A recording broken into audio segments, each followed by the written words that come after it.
कुछ और था, लेकिन जैसे उसने आग को देखा उसका जीवन अलग हो गया। उसका जीवन अलग हो गया। पहले तो वो एक आदमी को, एक मिस्री व्यक्ति को मार के भागा हुआ आदमी था, लेकिन जैसे उसने झाड़ी में आग लगे हुए देखा तो परमेश्वर ने कहा कि तू मेरे लोगों को आजाद कर। हालेलुया। आपके जीवन में जब तक आग नहीं लगती तब तक परमेश्वर देखता है कि आप कैसे व्यक्ति हैं, और जब ये आग लग जाती है पवित्र आत्मा की आग के बाद परमेश्वर आपको इस्तेमाल करना शुरू करता है। हालेलुया। इस आग के बाद जीवन बदलना जरूरी है। जीवन बदल जाता है, तरीका बदल जाता है, रास्ता बदल जाता है। पहले तो भागता था, अब परमेश्वर कहता है तू फिरौन के पास जा, राजा के पास जा, क्योंकि तुझे मेरे लोगों को आजाद करना है। जब ये आग किसी के जीवन में लग जाती है, पवित्र आत्मा की आग जिसके जीवन में लग जाती है, परमेश्वर वाली आग किसी के अंदर लग जाती है, तो फिर परमेश्वर उसको इस्तेमाल करना शुरू करता है और परमेश्वर उसे बहुत ऊंचे पे लेके जाता है। बहुत ऊंचे पे लेके जाता है परमेश्वर उसे। प्रभु का धन्यवाद हो, आप लोग यहाँ पे हैं, ये परमेश्वर की योजना है। हालेलुया। कोई ऐसा आदमी है जो बिना परमेश्वर की योजना से यहाँ बैठ गया हो? आगे हाथ खड़ा करें। कोई नहीं है। प्रभु का धन्यवाद हो, हम परमेश्वर की योजना में आके बैठे हुए लोग हैं। मूसा के हाथ में पहले क्या होता था? भेड़ बकरियां चराता था अपने ससुर की, यित्रो की भेड़ बकरियां चराता था, और भेड़ बकरियां चराने वाला अक्सर चरवाहे को देखा होगा आपने, अक्सर लाठी रहता है हाथ में और कुछ नहीं होता, या कोई बैग होता है उसके कंधे पे, बैग में एक दो रोटी होती है या पानी की बोतल होती है और कुछ नहीं होता, सिर्फ लाठी रखता है अपने हाथ में। क्या रखता है? अरे बोलिए, क्या लेके रखा हुआ था मूसा? मूसा के हाथ में क्या थी? लाठी लेके। क्यों? क्योंकि वो चरवाहा भेड़ बकरियां चराता था, अपने ससुर की भेड़ बकरियां चराता था, तो उसके हाथ में लाठी था, बस और कुछ नहीं था। अब परमेश्वर कहता है तू फिरौन के पास जा, राजा के पास जा। किसके पास जा? राजा के पास जा। जो मैं तुझे वहां बोलने के लिए बोलूंगा वही बोलना है तुझे। और वो तो भागा हुआ है, खूनी है वो तो, एक आदमी को मार के भागा हुआ है और भाग के दूसरे देश में जाके छिपा हुआ है और वहां शादी भी कर ली है। और इतने साल बाद परमेश्वर कहता है ये लाठी तेरे हाथ में है, तो जा फिरौन के सामने जा, राजा के सामने जा।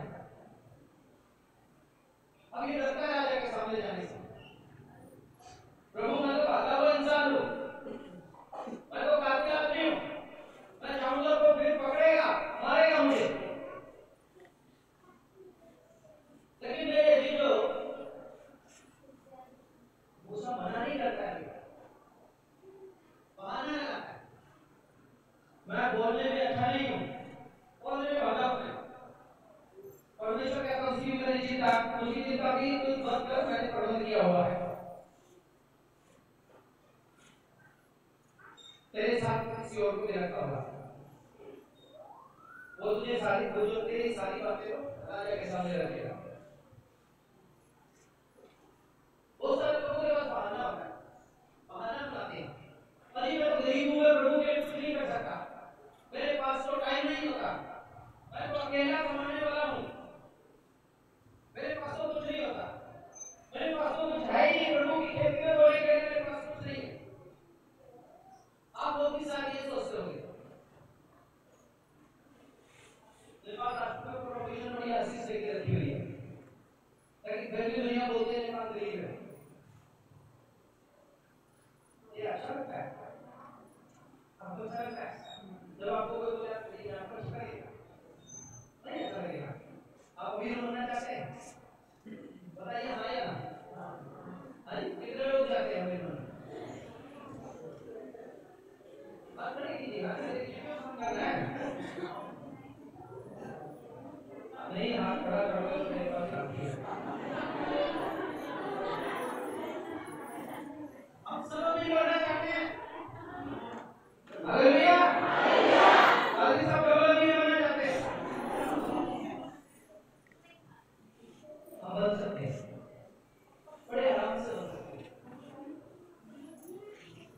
भी है, ये थोड़ा सा और वचन को पढ़ेंगे, लेकिन कैसे क्या होता है हमारे जीवन में।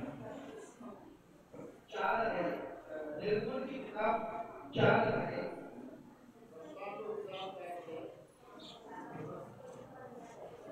एक और 2 वचन पढ़िए। निर्गमन की किताब 4 अध्याय 1 और 2 वचन पढ़िए। तब मूसा ने उत्तर दिया, वे मेरा विश्वास नहीं करेंगे, ना मेरी सुनेंगे, वरन कहेंगे यहोवा ने तुझको दर्शन नहीं दिया। परमेश्वर कहता है तू मेरे लोगों के बीच में जा और उनको बोल के परमेश्वर ने मुझे चुना है, परमेश्वर ने मुझे इसलिए चुना कि मैं तुम्हें आजाद करूं, मैं तुम्हें मिस्र की गुलामी से निकाल के ले जाऊं, मैं तुम्हें फिरौन की गुलामी से निकाल के ले जाऊं। तब मूसा कहता है प्रभु वो मेरा विश्वास नहीं करेंगे, वो नहीं मानेंगे कि मुझे परमेश्वर ने दर्शन दिया है। तो परमेश्वर कहता है, यहोवा ने उससे कहा तेरे हाथ में क्या है। यहोवा ने उससे कहा, बोलिए ना क्या कहा, तेरे हाथ में क्या है। अच्छा नेपाली में पढ़िए ना।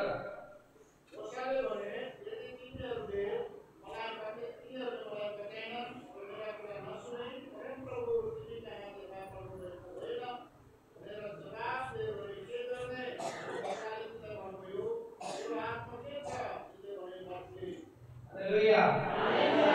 परमेश्वर कहता है मूसा को, तू चिंता क्यों करता है, तेरी क्यों नहीं सुनेंगे, मैं तुझे बोल रहा हूं तेरी क्यों नहीं सुनेंगे। परमेश्वर कहता है हाथ में क्या है, क्या है हाथ में, लाठी।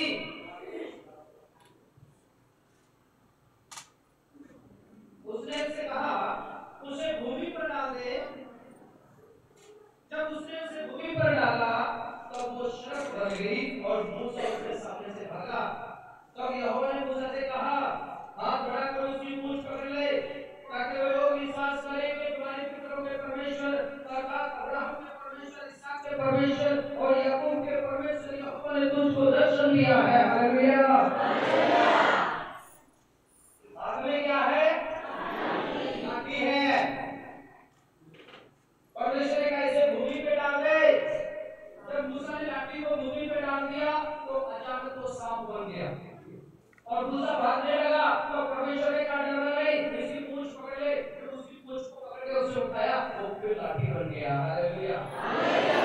परमेश्वर ने कहा लोग देखेंगे तब वे विश्वास करेंगे। हालेलुया। आज आप बोलते हम बहुत गरीब हैं जी, हम बहुत बेकार है जी, ज्यादा काम धंधा नहीं करना, काम पढ़े जी, पढ़े लिखे नहीं है, हमारे पास थोड़ा सा है जी, ज्यादा नहीं है। जब ज्यादा होगा तब हम परमेश्वर का काम करेंगे। जब मैं पहले ठीक ठाक कर लूंगा अपने सारे सिस्टम को, उसके बाद निकलूंगा मैं सेवा करने के लिए। कभी आशीष नहीं मिलेगी आपको। अगर आपका विचार ऐसा है कभी ऊंचा नहीं उठ पाओगे। परमेश्वर उन चीजों को इस्तेमाल करता है, उन लोगों को इस्तेमाल करता है जिनके हाथ में जो कुछ है, जो वो परमेश्वर के हाथ में से सौंप दे। हालेलुया। ये जरूरी नहीं है कि आप ज्यादा पढ़ोगे उसके बाद सेवा करोगे तब जाके सेवा कर पाओगे। ये जरूरी नहीं है कि आपके पास ज्यादा पैसा होगा तब आप ऑफरिंग देंगे, दशमांश देंगे, तब आप ज्यादा अमीर हो जाएंगे, परमेश्वर आपको ज्यादा देगा। आपके पास जो कुछ भी है, जब आप उसे प्रभु की सेवा के लिए लेकर आते हैं तो परमेश्वर उसे आशीषित करता है और आपको उठाना शुरू करता है। हालेलुया। उसी चीज को इस्तेमाल करना शुरू करता है परमेश्वर जो आपके हाथ में है। चाहे आपके हाथ में थोड़ा हो, चाहे आपके हाथ में छोटा हो, चाहे आपके हाथ में कम हो, चाहे आपके हाथ में ज्यादा हो, जो कुछ आपके हाथ में है परमेश्वर उसी को आशीषित करता है, उसी के द्वारा बढ़ोतरी करता है। हालेलुया। हमारे चर्च में एक बहन को जानता हूं, कई साल पहले उसके पास अच्छा घर नहीं था, ज्यादा बच्चे थे उनके पास, 5-6 बच्चे थे, घर छोटा था, एक कमरा था छोटा सा, एक आगे बरामदा था और आगे जो जमीन थी वो दूसरे भाई की जमीन थी। उनकी जमीन नहीं थी, इसलिए उस पूरे परिवार को एक ही कमरे में गुजारा करना पड़ता था, उसी में खाना बनाना पड़ता था, उसी में रहना पड़ता था, बाथरूम भी नहीं था, बहुत मुश्किल था उनके लिए। और वो भी उसका बड़ा भाई जो आता था बीच बीच में बोला मेरी जमीन है, मेरी जमीन में कुछ नहीं करना, महीने 2 महीने बाद जब भी मुझे आता बोला मेरी जमीन में कुछ नहीं करना।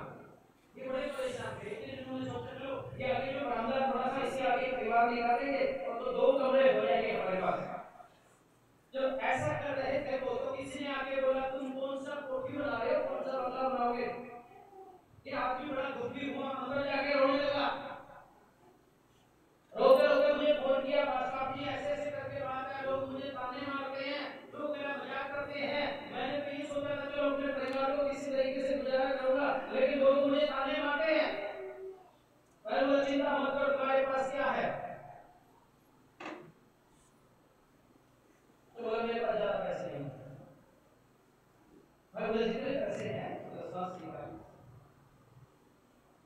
परमेश्वर का आदर का परमेश्वर तेरे आदर को करेगा, परमेश्वर तुझे कुछ। और मालूम उस परिवार को कैसा परिवार था जो ये बहनों का सामान होता है, चूड़ियां वगैरह ये सब कुछ, ये छोटा छोटा सामान बेचते ही हो रहे हैं और उसी से उनका गुजारा होता था। उसका पति नशा करता था, अफीम वगैरह गुटखी वगैरह पोस्ट वगैरह खाता था और बिल्कुल सूखे पड़ा हो चुका था। लोग बोलते थे ये 6 महीने तक कुछ नहीं जिएगा, उसके बाद मर जाएगा क्योंकि इतना ज्यादा नशा करने वाला था। ये बहन आती, जब भी मार्केट में आती, ये थोड़ा सा पैसा होता इसके हाथ में, चिल्लर पैसे, छोटे पैसे, 25 पैसे 30 पैसे, आज से 20 15 साल 30 साल पहले की बात, 25 पैसा 20 पैसा 10 पैसा 3 पैसा 4 पैसा 1 रुपया 1 रुपया 10 पैसे, ऐसे करके छोटे छोटे पैसे का चिल्लर बोलते, चिल्लर को लेके आती और मुझे मेरे हाथ में रख के बोलती पास्टर दुआ कर दो, ये मेरा दसवांश है। मैं दुआ करके तोड़ के देखता, चिल्लर पैसा है। एक दो बार मुझे अच्छा नहीं लगा, लेकिन फिर मैंने सोचा प्रभु ये तो तेरी सेवा के लिए हो रही है, तेरा आदर कर रही है। मैं उसके घर में जाता, वो चिल्लर मुझे चिल्लर नहीं देती मुझे ऑफरिंग में, मैं उसको अलग से रखता संभाल के, क्योंकि चलता ही था वो, दुकान वाला भी नहीं रहता था, तो मैं उसको अलग से संभाल के रखा। मैं घर में दुआ में बैठ गया, मैंने उस चिल्लर की तरफ देखा, प्रभु इसने तो दसवांश दिया है, ये तो वफादार है, आप इस बहन के लिए रास्ते खोलिए। उसका प्रति ये जो हार्वेस्टर होता है, कंबाइन होती है बड़ी, ये फसल काटने वाली मशीन होती है, वो चलाता है। तभी अचानक उस गली से एक और आदमी निकला, काफी बड़ा जमींदार आदमी है, और उसने देखा कि ये काम कर रहा है। उसने बोला फोरमैन क्या तुम मेरी बात सुनोगे? उसने बोला जी बोलिए, ये तुम क्या कर रहे हो? उसने बोला जी घर बना रहा हूं। अच्छा एक काम करना, जितना तेरे को सीमेंट चाहिए, जितना तेरे को बजरी रेता चाहिए, जितना तेरे को सामान चाहिए, इतना चाहिए, हमारी दुकान है वहां से जाके ले लेना। और एक काम कर, अगले 2 साल तक के लिए तू मेरी मशीन पे काम करेगा। अब मैं तुझे दे देता हूं, मन बना लेना, तेरा दिल करे तो कर देना। शाम को वो भाई भी आ गया, जो भाई उसकी सामने की जमीन में कुछ बनाने नहीं देता था। उसने देखा तुम क्या कर रहे हो? उसने बोला थोड़ा सा दीवार निकालना। उसने परमेश्वर से मन को बदला, उसने बोला दीवार निकालने की जरूरत नहीं है, एक काम कर, ये सारा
मैंने ले लिया और वो आदमी एक सीजन लगाया, उसके बाद वो छोड़ के भाग गया, दोबारा वो मुझसे बात नहीं करता, मेरे बस की बात नहीं है, क्योंकि मेरा कारोबार, मेरा बिजनेस इतना ज्यादा है, मैं उस मशीन को चला नहीं सकता। वो मशीन उड़ीसा में कहीं पे खड़ी है, तुम एक काम करना, उसका जितना बैंकर फीस होगा तुम भरते जाना, मशीन तुम्हारा।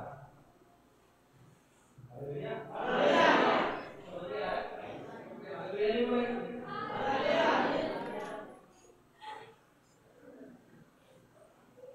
इसने थोड़ा फीस का, उसका फीस चुकता किया और ये मशीन का मालिक हो गया खरीद। हालेलुया, हालेलुया, मेरे कहने का मतलब क्या है? जब आपके पास थोड़ा होता है, थोड़े में से निकाल के प्रभु की सेवा के लिए लेके आते हो, प्रभु के सामने रख देते हो, प्रभु से आशीषित कर देता है। परमेश्वर ने मूसा को कहा तेरे हाथ में क्या है? परमेश्वर ने मूसा ने कहा लाठी है। परमेश्वर ने उसी लाठी को इस्तेमाल करना शुरू किया। हालेलुया, परमेश्वर ने कोई बड़ी तोप उसके हाथ में नहीं दी, बड़ा हथियार मूसा के हाथ में नहीं दिया। परमेश्वर ने उस लाठी को इस्तेमाल करना शुरू किया और ये लाठी लेके जब चलता रहा, परमेश्वर ने कहा इस लाठी को आकाश की तरफ बढ़ा। मूसा ने अपना हाथ आकाश की तरफ बढ़ाया। परमेश्वर का वचन कहता है ओले और आग बरसने लगे। हालेलुया, हालेलुया, ओले और आग बरसने लगे आसमान से। 9 अध्याय पढ़िए, निर्गमन की किताब 9 अध्याय 22 वचन में लिखा है, परमेश्वर ने कहा अपना हाथ आकाश की ओर बढ़ा, और हाथ में क्या रखता है? वो लाठी। जब उसने अपने हाथ को आकाश की ओर बढ़ाया, परमेश्वर का वचन कहता है ओले बरसने लगे और आग बरसने लगी। क्योंकि ऐसा होता है ओले और आग इकट्ठी बरसे? नहीं हुआ, दुनिया के इतिहास में कभी ऐसा नहीं हुआ। लेकिन परमेश्वर का वचन कहता है ओले और आग बरसने लगी, आग जमीन को छू के जाती थी, उस लाठी में नहीं ताकत।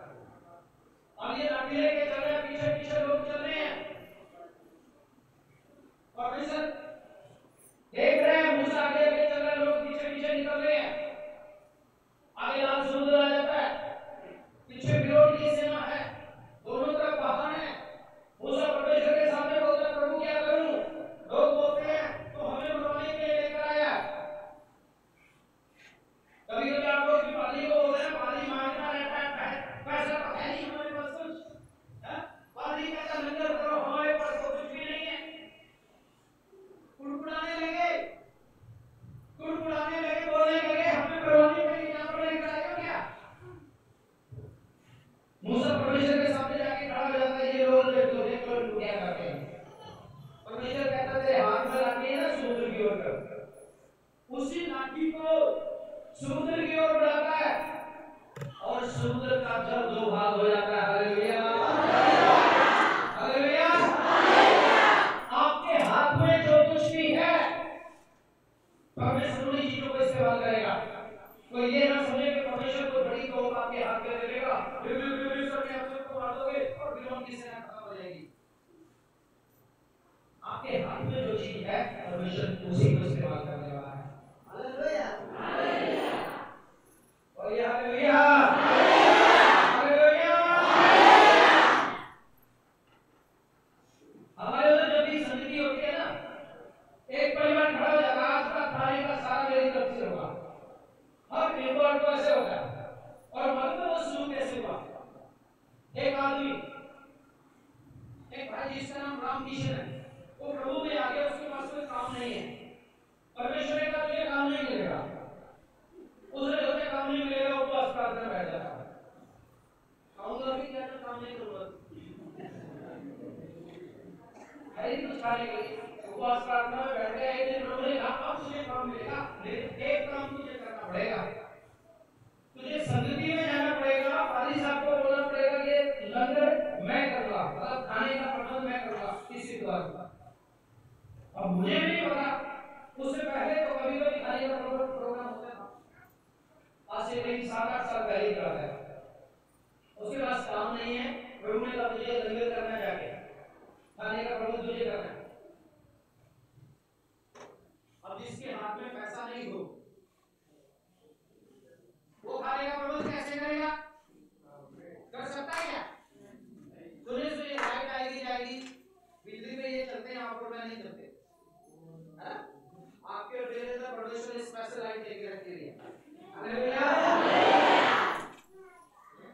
आदमी के पास पैसा नहीं है क्योंकि काफी दिनों से काम नहीं किया और परमेश्वर कहता है तुझे जाके चर्च में सब लोगों के लिए खाना बनाना पड़ेगा। आदमी बोलता है परमेश्वर आपकी आज्ञा मैं बना दूंगा, पैसा नहीं है, मेरे पास आके बोलता है पास्टर जी खाने का प्रबंध मैं करूंगा। मैंने बोला भैया ठीक है आप कीजिए खाने का प्रबंध, मुझे क्या दिक्कत है। पैसा उसके पास है नहीं है, परमेश्वर ने कहा तुझे खाने का प्रबंध करना पड़ेगा, बोला करने के लिए तैयार हो गए। मुझे बोल दिया ठीक है, मैंने बोला ठीक है कर लो, क्या करना चाहते हो। उसने बोला जो सबसे अच्छा खाने में होगा मैं वो करना चाहता हूँ। अब सबसे अच्छा क्या होगा, आपके जैसे चिकन खाने वाले 10 लोग हैं नहीं वहां पे, नेपाल में अगर वैसा बोला चिकन चलेगा, चिकन के बिना तो होता ही नहीं सर। तो हमारे उधर सबसे अच्छा ये होता चिकन नहीं बना सकते, तो मेरी वाइफ बताती है क्या बनाते हैं, क्या बनाते हैं भाई, दाल भात नहीं बनाते, पनीर मटर पनीर बनाते हैं, तो मालूम है हालेलुया। मटर पनीर बनाते हैं, चावल बनाते हैं और साथ में हलवा बनाते हैं। हलवा मालूम है ना, तो मालूम है खाते हैं, प्रभु का धन्यवाद। तो इसने बोला मुझे यही बनाना है, मैं बोला खर्चा ज्यादा हो जाएगा, नहीं नहीं कोई परवाह नहीं है, मुझे बनाना है। प्रभु ने मुझे बोला मुझे बनाना है, तो पैसा भी नहीं है इसके बाद। अब घर जाके बोलता है प्रभु जी मैंने बोल तो दिया खाना भी बनाना है, पैसा तो है ही नहीं, अब क्या करेंगे। परमेश्वर कहते चिंता मत करो, तुम्हें काम भी मिलेगा, तुम्हें संडे संगति के बाद काम भी मिलेगा तुम्हें, और खाना भी बनाएंगे तुम। अब आप और मैं उसकी जगह तो क्या करेंगे, या तो फोन बंद कर देंगे, नहीं तो घर से कहीं चले जाएंगे, कुछ है ही नहीं, नहीं तो पादी साहब को बोलेंगे आप बना देना, पैसा हम बाद में दे देंगे। विश्वासी लोग बड़े समझदार होते हैं, कभी कभी तो प्रभु से ज्यादा समझदार हो जाते हैं, वचन को भी पीछे छोड़ देते हैं। मुझे बंदा मिला बड़ी समझदारी की बात करता है, उसने लिखा है बाइबल में ऐसे लिखा, अपने बच्चों को सिखा रहा है, अपनी पत्नी बच्चों को बिठा के सिखाता, देखो बाइबल में लिखा उसको पूरा करना, नहीं तो श्राप आ जाएगा। जो कुछ इसमें लिखा एक बिंदी भी ना तो हटा सकते हैं या बढ़ा सकते हैं, ऐसा करके अपने बच्चों को सिखाया। फिर कहता देखो बाइबल में लिखा प्रभु का दास जब घर में आए उसका आदर करना, लिखा है बाइबल में उसका आदर करना, नहीं आदर करोगे तो पाप हो जाएगा। और ये भी लिखा है उसे एक गिलास ठंडा पानी पिलाना, उससे ज्यादा कुछ नहीं करना। हेलो समझ रहे हो, हाँ हालेलुया, क्या बात होगी आपने। बच्चों को सिखा रहे भाई, एक बिंदी भी घटा नहीं सकते, बढ़ा नहीं सकते। प्रभु का वचन में लिखा प्रभु का दास जब घर में उसका आदर करना, उसको एक गिलास ठंडा पानी पिलाना, उसका प्रतिफल मिलेगा।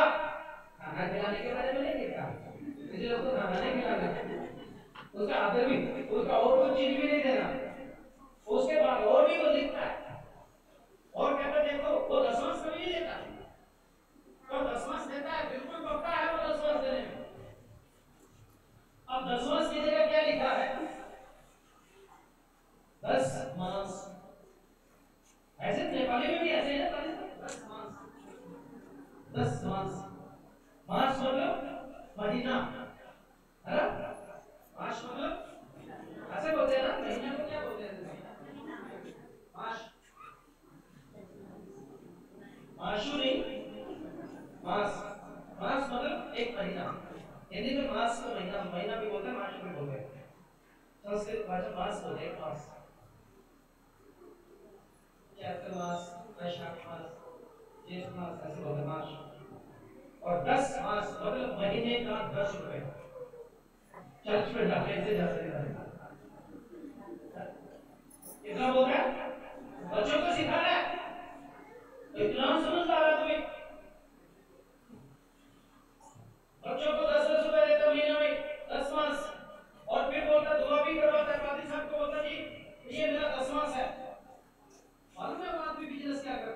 लाखों रुपए का बिजनेस करता है, शेयर मार्केट में काम करता है, उसकी पत्नी बैंक में मैनेजर है, उसके बच्चे आईटी में जॉब करते हैं, बॉम्बे में रहता बंदा, करोड़ों रुपए के फ्लैट में रह रहा है, लेकिन महीने का कितना निकाल रहा है? 10 रुपया। 10 मास लिखा है, 10 रुपए महीना का, 10 रुपए। इतना समझदार आदमी, यीशु मसीह से भी ज्यादा समझदार हो गया।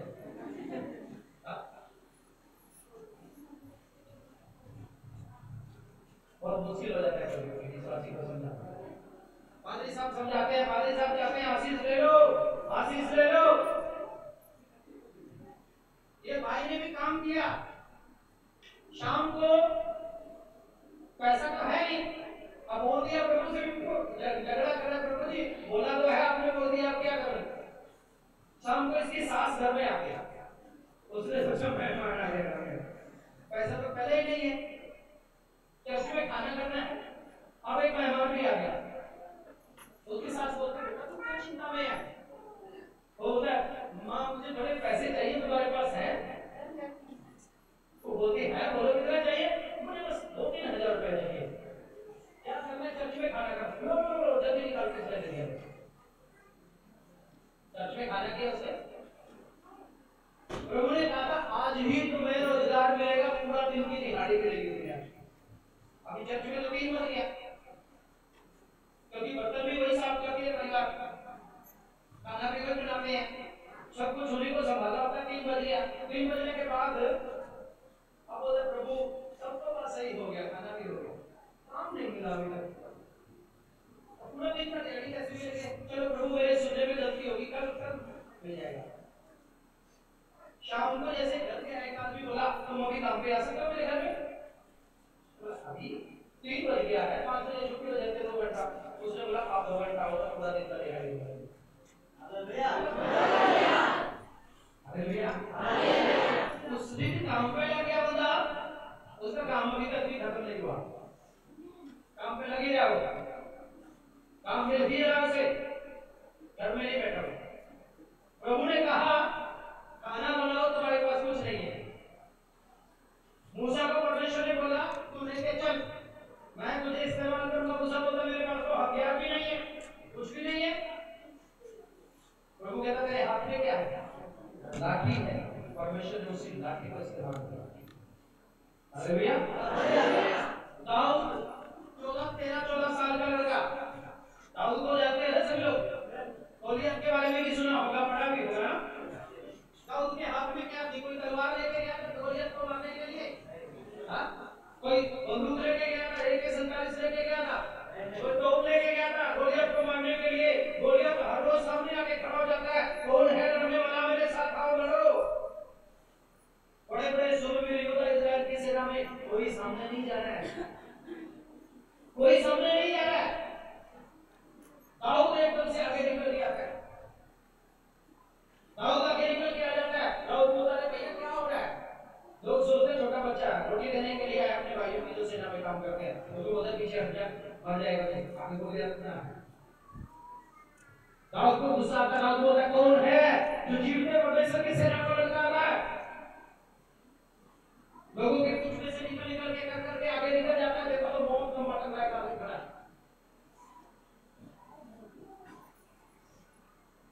दाऊद कहता है मैं लड़ूंगा इसके साथ। हालेलुया। क्योंकि परमेश्वर ने उसके मन में डाल के रखा हुआ था। शाऊल राजा कहता है मेरा हथियार ले ले, मेरी जैकेट पहन ले, अंगरखे पहन ले, मेरी टोपी डाल ले, मेरे जूते डाल ले। वो डाल के देखता वो नहीं राजा मुझे नहीं आते, मेरी तलवार ले ले, नहीं मुझे तलवार चलाना नहीं आता। फिर क्या है तेरे पास? मेरे पास गुलेल है ना। हाँ क्या है मेरे पास? गुलेल बोलते हैं ना सिर्फ, मेरे पास गुलेल है ना। पत्थर भी इकट्ठे करके नहीं लेके आया कि आज गोलियत को मारना है, पत्थर इकट्ठे कर दूंगा। कुछ पड़े हैं उसके बटुए में, कुछ पड़े हैं उसके झोले में, कुछ पड़े हैं। वो निकालता है, गोलियत उसे देखता है, अच्छा मुझे पता समझ रखा है, बच्चे को भेज दिया मुझे मारने के लिए। हेलो ऐसे क्यों बोल रहे हो? नींद तो नहीं आई? जो सो गए बोलो हालेलुया।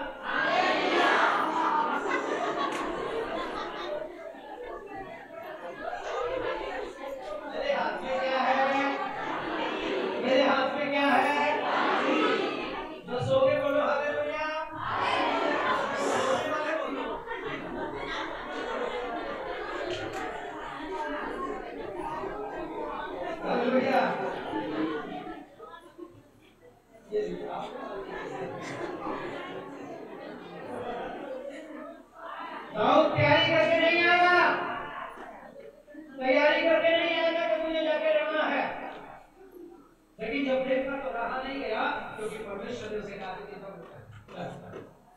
होता कौन है जो जीवित परमेश्वर की सेना को ललकारता है? चुड़ैल निकालता है, उधर सामने वाला भी बोलता है आजा, मैं तुझे पकड़ूंगा, हवा में उछालूंगा, मर जाएगा तू, आकाश के पक्षी तेरे मांस को खा जाएंगे।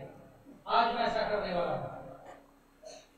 और यार जोर जोर से हंस रहा है, आजा आजा आजा, देखता हूं मैं तुझे।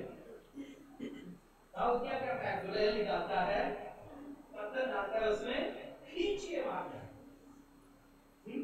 गोपन घुमा के। हालेलुया। गोलियत का क्या बन जाता है? विजय क्या बन जाता है? गोलियत का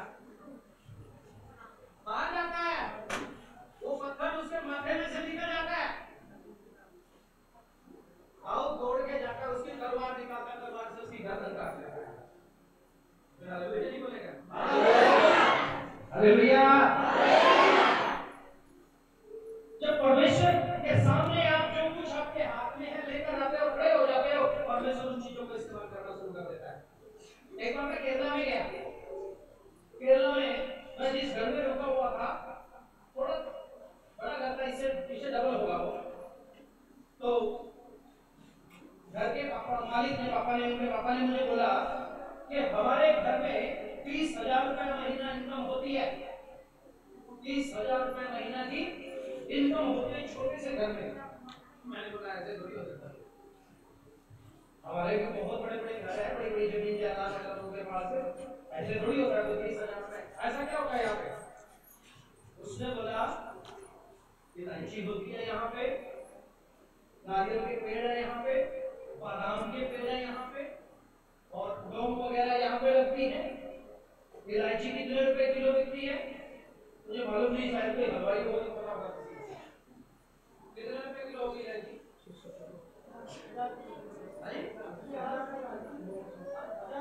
4,000, 1,000 रुपए किलो? नहीं नहीं नहीं, किलो ज्यादा होगा। 3,000 रुपए किलो के हिसाब से। बादाम कितने रुपए किलो है?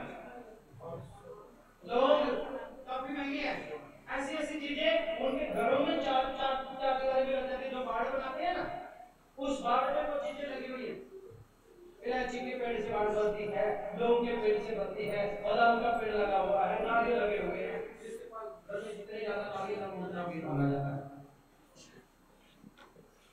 तो उसने मुझे बोला देखो इलायची है, लौंग है, बादाम भी है, ये इतनी कीमती चीजें हमारे घर में होती हैं, ये परमेश्वर ने आशीष दे रखी है हमें।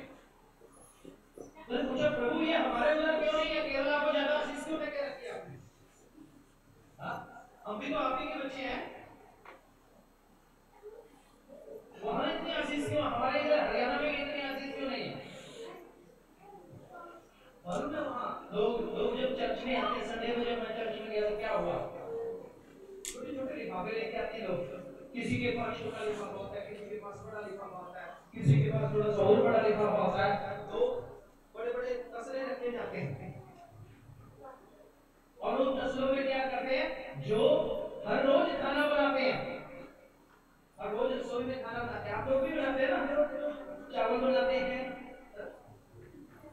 सांभर बनाते हैं, और क्या बनाते हैं? रोटी बनाते हैं। वो हर रोज एक मुट्ठी पहले परमेश्वर के लिए निकालते हैं, उसके बाद अपने घर का खाना बनाते हैं। हर रोज अपनी रसोई में से 10 मांस निकालते हैं।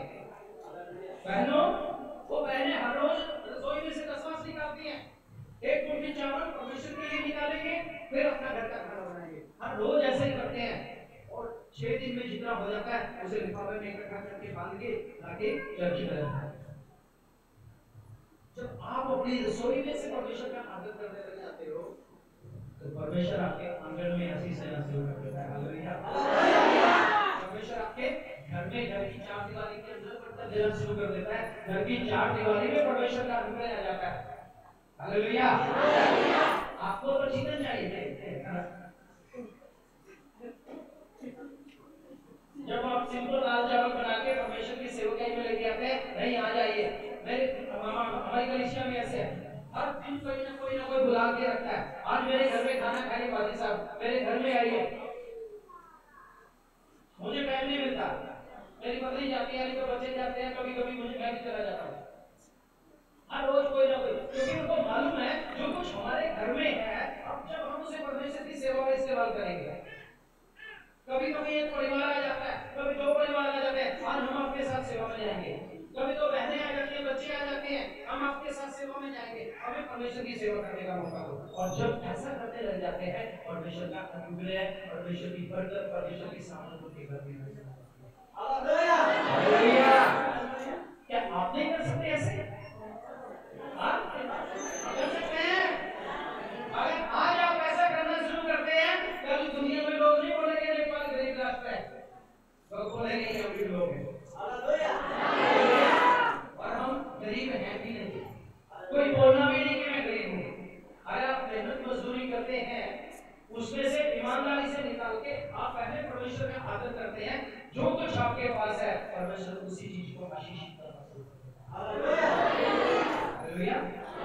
कई साल पहले एक पादरी साहब के पास में गया, अभी तो उसके पास बहुत बड़ा चर्च भी है, गाड़ियां भी है, उनके हर बच्चे के पास गाड़ी है अपनी। जब मैं गया तो उसने अपने बेटे को बुलाया और बोला कि जाओ, ये कुछ पैसे हैं, ये ले जाओ, बैंक में से नए नोट लेके आइए। और जैसे वो नए नोट लेके आया, उसने सबको दे दिया, बांट दिया।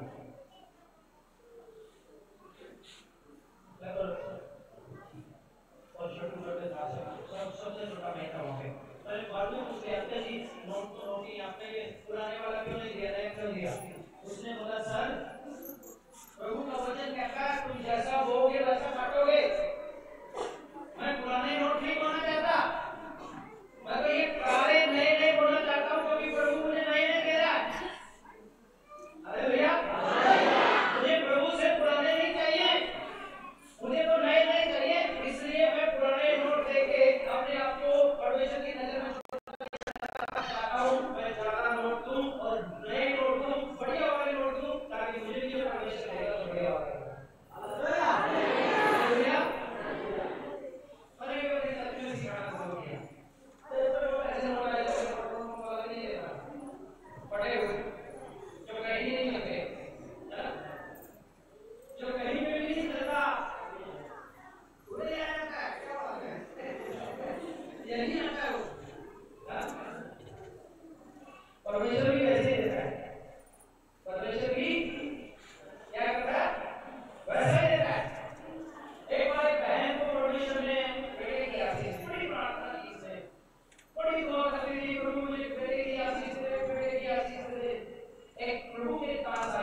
अभी ना तो गर्दन उसकी सीधी करते हैं, फिर ऐसे कर लेते हैं, हाथ उसके बढ़े हुए होते हैं, हाथ भी ऐसे बढ़े रहते हैं, पैर भी ऐसे बढ़े रखते रहते हैं, बड़ा भी नहीं होता हूँ।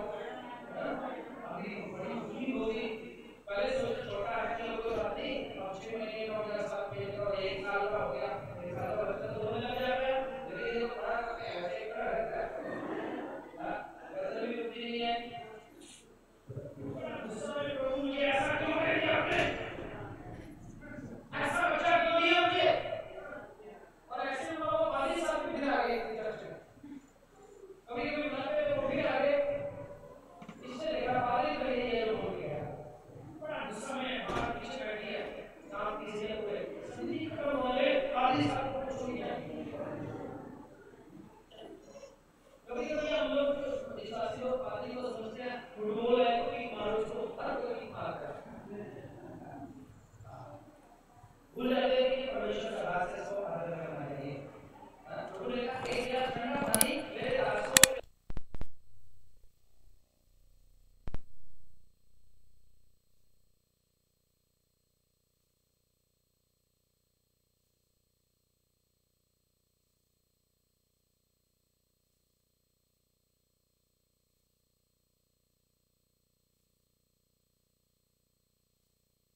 सब लोग अपने घरों से लेकर आते हैं।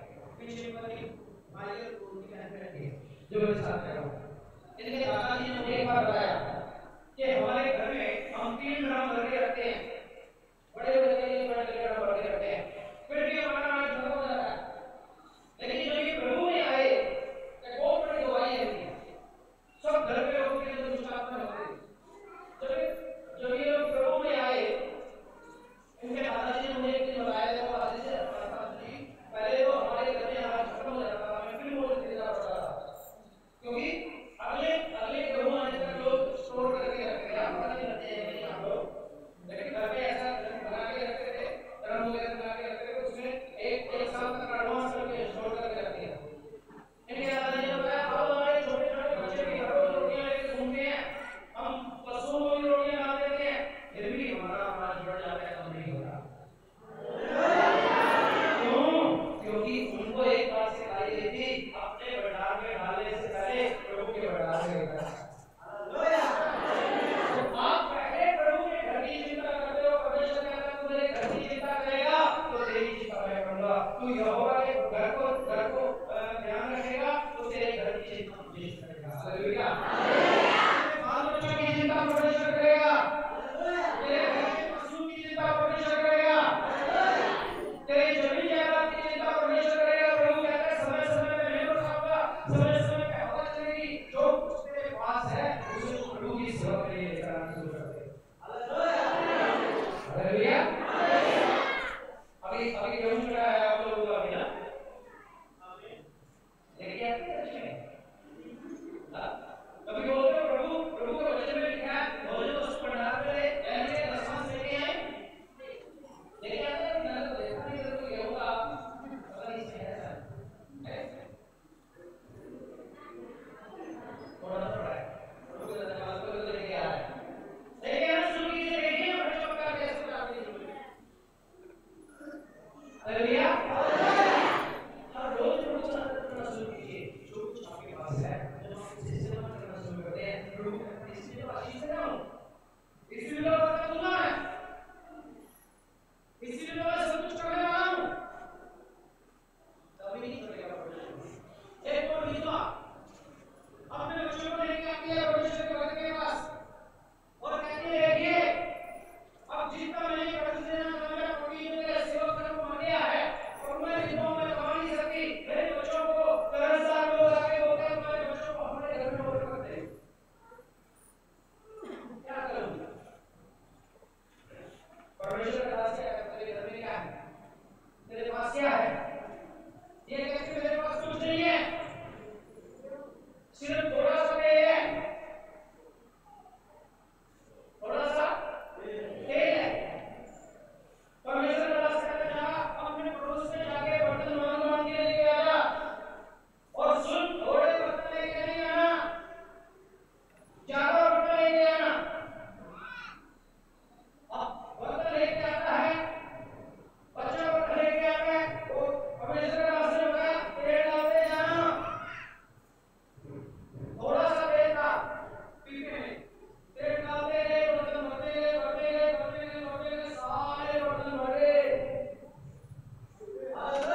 चिंता मत कर, बाबू मैं तेरा आदर करूंगा, मैं तुझे ऊंचा उठाऊंगा। हालेलुया। मेरे भाई मेरी बहन, अगर आप ऊंचा उठना चाहते हैं तो जो आपके पास है उसे इस्तेमाल करना शुरू कीजिए। जो आपके पास है परमेश्वर के लिए समर्पण करना शुरू कीजिए। मूसा के पास जो लाठी थी, लाठी को परमेश्वर ने हथियार बना दिया। आपके पास जो कुछ है परमेश्वर उसी में बढ़ोतरी देना शुरू करेगा। हालेलुया। बोलिए हालेलुया। हालेलुया। हमारे पास बच्चा नहीं था जब मेरी शादी हुई। हम दोनों पति पत्नी ने बोला जो पहला बच्चा होगा हम परमेश्वर की सेवा के लिए देंगे। हमने पहले से इसका नाम रख दिया मन परमेश्वर से मांगना। पहले से इसका नाम रख दिया, लड़का हो लड़की हो कोई पता नहीं, लेकिन नाम आज मेरा बेटा मेरे साथ लोगों की सेवा कर रहा है, साथ में लोगों की स्टडी कर रहा है, उनकी इस्लाम की पढ़ाई कर रहा है, साथ में स्टडी कर रहा है। परमेश्वर मुझे ऐसे बहुत सारे बेटे दिए, बहुत सारे बच्चे मेरा कहना मानते हैं तो मुझे बाप के जैसे मुझसे कार्य करने का मानते हैं। जो कुछ आपके पास है, मैंने कभी अपने बच्चे को एक रुपए की दवाई नहीं दिलवाई, क्योंकि मैंने बोल दिया था प्रभु मैं इसे पाल के बड़ा करके अच्छा बना के बड़ा लिखा के तेरी सेवा के लिए दिया है, तेरी सेवा के लिए है। जो कुछ आपके पास है, कुछ भी आपके पास है, बस उसे लगा दीजिए, प्रभु के काम में उसको लगा दीजिए, प्रभु के राज्य की बढ़ोतरी के लिए लगा दीजिए। आप आदि के लिए नहीं कर रहे हैं, आप चर्च के लिए नहीं कर रहे, दूसरे के लिए नहीं कर रहे हैं, आप परमेश्वर के लिए कर रहे हैं। आप पानी भी पिलाते हैं तो एक आदमी को नहीं पिला रहे, आप परमेश्वर की सेवा कर रहे हैं। मूसा ने ये नहीं सोचा था कि मैं परमेश्वर मैं लोगों के लिए कर रहा हूँ, क्योंकि अगर लोगों के लिए कर रहा हूँ तो छोड़ के चला जाता, लेकिन आपको बुलाते के बाद आप निशान करते हैं उसे, और उसने ये सोचा मैं परमेश्वर के लिए कर रहा हूँ। मैं परमेश्वर के लिए कर रहा हूँ। आज आप में से कितने लोग हैं जो परमेश्वर के लिए करना चाहते हैं? जो कुछ मेरे पास है मैं परमेश्वर के लिए करूंगा। कितने लोग ऐसा निर्णय करते हैं कि जो कुछ मेरे पास है मैं परमेश्वर के लिए करूंगी? मैं रोज खाना खाऊंगा, खाना बनाऊंगा तो सबसे पहले मैं परमेश्वर का आदर करूंगा उसके। कितने लोग ऐसे, कितने लोग चाहते हैं जो कुछ मेरे पास है मैं सबसे पहले परमेश्वर का आदर करूंगा? अपनी जीवन में सच